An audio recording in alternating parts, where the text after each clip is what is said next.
Itu aja, jangan kita berlebihan menyalahkan beliau. Tapi ya tadi itu jangan juga berlebihan mengkultuskan artinya seakan-akan Habib Umar nggak boleh salah ya. Kalaupun bacaan beliau bermasalah ya, kalau salah ya kita katakan. Tapi alhamdulillah karena beliau salah, artinya beliau ini masih manusia berarti.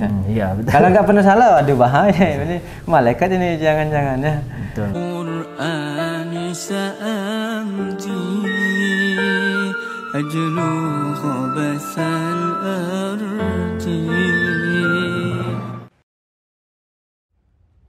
Cerdas Cerita Daeng Syawal.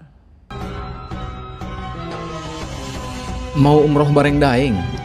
Atau mau kerjasama dengan Daeng? Hubungi nomor di bawah ini. Kita bersandar kepada syarat-syarat sahnya untuk menjadi seorang imam.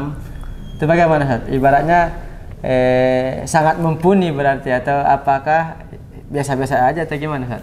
Kalau saya sih syarat menjadi imam beliau itu sangat layak lah. Maksudnya ya memang harusnya beliau jadi imam ya.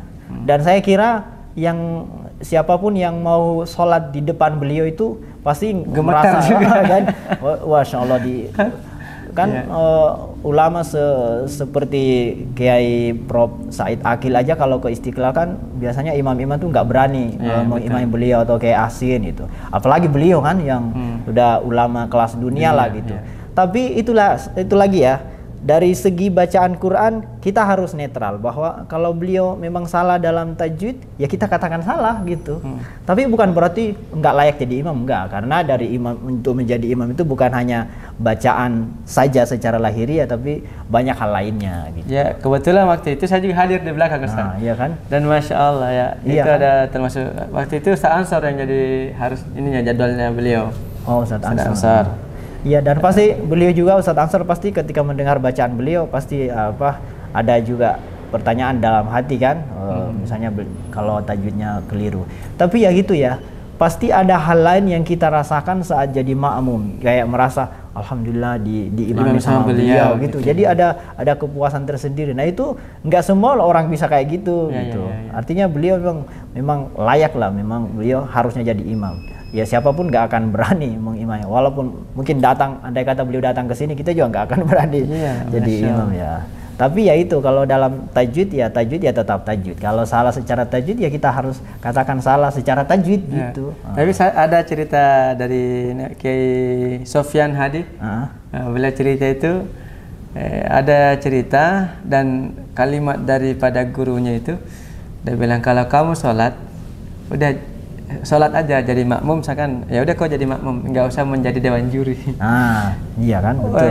Ini kadang ada yang sholat sekalian dia menjadi dewan juri. Betul. Oh yang imam, aduh kenapa bacaannya begini? Jadi nggak khusyuk kan sholatnya. Iya. Iya betul tuh, karena saat kita sholat kan kita beribadah kepada Allah, berhadapan dengan Allah. Kalau kita sibuk menyalahkan bacaan, malah nggak kemana-mana pikiran kita. Takutnya malah ngambil pulpen sambilin, oh ini salah ininya, ini salah. Iya betul. Jadi di sholat jangan sekalian jadi dewan juri teman-teman. Makmum ya makmum aja. Makmum aja. Iya. Allahu Akbar. Jadi memang luar biasa, ilmu tajwid itu sangat luas ya. Belum juga dengan langgamnya masya Allah. Dan memang juga Al-Quran ini turun dengan tajwid, bukan dengan langgam, Ustaz ya? Betul, dengan tajwid. Ya langgam mah bebas aja. Yang bertajwid itu kata Kiai Dr. Muhsin Salim kayak itu. Tajwid itu general, lagu itu kopral. Jadi artinya harus kedepankan tajwidnya. Ya, betul. Jadi barang sah-sah saja gitu ya. Iya. Alhamdulillah. Intinya ya itu aja, jangan kita berlebihan menyalahkan beliau. Tapi ya tadi itu jangan juga berlebihan mengkultuskan artinya seakan-akan Habib Umar nggak boleh salah ya. Kalaupun bacaan beliau bermasalah ya, kalau salah ya kita katakan. Tapi alhamdulillah karena beliau salah, artinya beliau ini masih manusia berarti. Iya, betul. Kalau nggak pernah salah, waduh bahaya. Ini malaikat ini jangan-jangan ya. Betul. Dan ada lagi yang menarik itu. Kemarin saya juga minta doa dari beliau pakai air minum. Masya Allah. Terus saya minta doa ke beliau, terus beliau minum. Nanti kita ada cantumkan videonya. Beliau minum terus dikasih ke saya, Ustaz. Oh, Masya Allah. Nah, ini saya diserang lagi, Ustaz, sama kaum sebelah, Ustaz. Masya Allah. Syirik itu, ada Masya Allah. Itu gimana, Ustaz? Ini beralih topik. Ini kan tapi masih seputar Habib Umar, masih seputar Habib Umar. Jadi gini ya. Ini topiknya tabarukan ya, atau mencari keberkahan. Jadi memang sebagian saudara kita mungkin terlalu pandangannya terlalu lahiria. Padahal ya yang kita maksud tabarukan itu adalah mencari keberkahan dari Allah gitu. Bukan keberkahan dari habibnya atau dari ulamanya, dari syekhnya, bukan.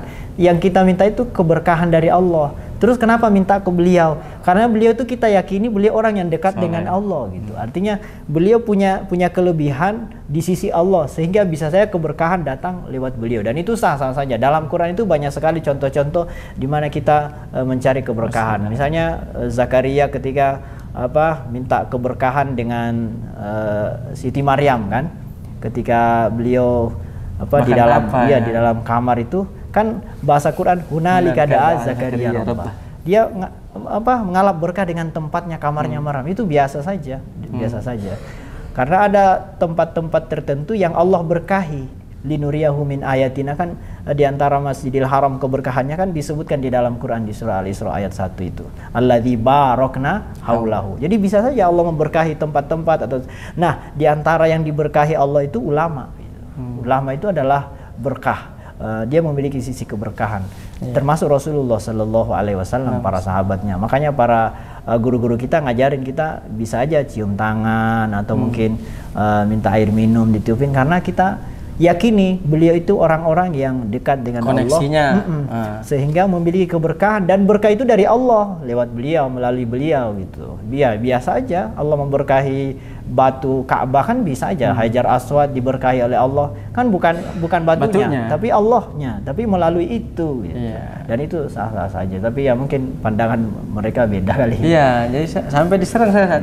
Dan saya sempat salaman juga tuh sama Habib, mencium tangannya, dan yang lain itu diserang lagi kan. Tapi ada juga tuh yang, Ustadz, saya cium tangan Ustadz aja deh kalau gitu, biarnya sanadnya sanadnya seperti di sini masih ada. Mau juga Ustadz. Allah. Nah, itu ternyata Anas bin Malik juga pernah begitu, Ustadz. Dikejar-kejar sama istilahnya sahabat-sahabat yang lain mencium tangan Anas bin Malik, karena Anas bin Malik itu pernah ini ya sama Rasulullah ya. Jadi berapa tahun di Rasul? 10 tahunan ya? Rasulullah ya, banyak. 10 tahunan. Dan itu di kalangan sahabat itu banyak loh, dari riwayat-riwayat teman-teman di mana sahabat itu nyari keberkahan. Misalnya di hadis yang sahih itu tentang bekas wudu Nabi. Di Sahih Bukhari itu teman-teman, kalau kita baca di bab wudu ya. Di riwayat Nabi itu kalau wudu sisanya itu nggak ada yang terbuang gitu.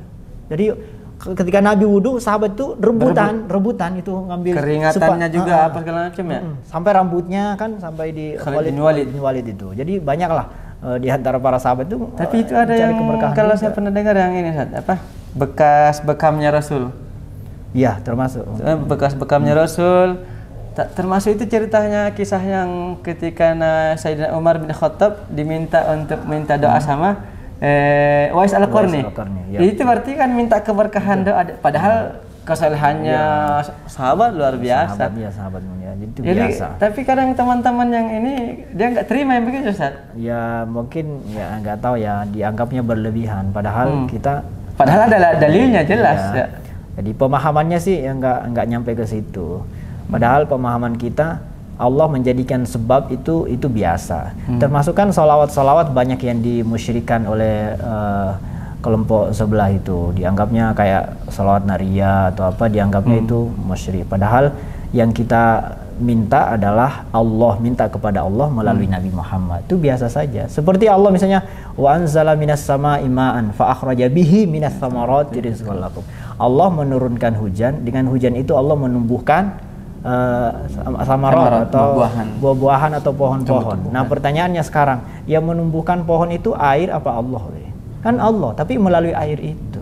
Ya samalah, keberkahan yang kita tabarukan itu dari Allah semua, cuma Allah berikan kepada yang lainnya. Allah menurunkan hujan dari awan, minas sama kan? Allah kan nggak menurunkan air dari Allah, tapi dari minas sama. Nah, Allah yang menurunkan, bukan awan kelihatannya aja. Nah, itu sebab biasa aja, sebab itu biasa. Bukan menduakan Allah, bukan, tapi menganggapnya itu sebab, dan Allah biasa aja menjadikan sebab. sesuatu itu. Jadi kalau ketemu sama orang yang begitu, udah tinggalin aja ya, tinggalin aja apa gimana? Nggak usah didebat. Intinya nggak usah didebat ya, pandangannya beliau nggak bisa dipaksakan juga sih, jadi kita menghormati juga. Kalau saya sih ya tetap menghormati. Masalahnya mereka yang nggak bisa menghormati kita, ini masalahnya. Itu yang masalah kalau nggak bisa menghormati. Masya Allah. Jadi banyak sekali PR kita ini di kalangan para ustadz, para cendekiawan, dan ya ini nama programnya Cerdas, Ustaz. Masya Allah. Cerdas, tahu nggak cerdas? Apa tuh? Cerita Daeng Syawal. Cerdas, benar-benar cerdas. Cerita Daeng Syawal. Insyaallah nanti kita akan rutinkan, Ustaz.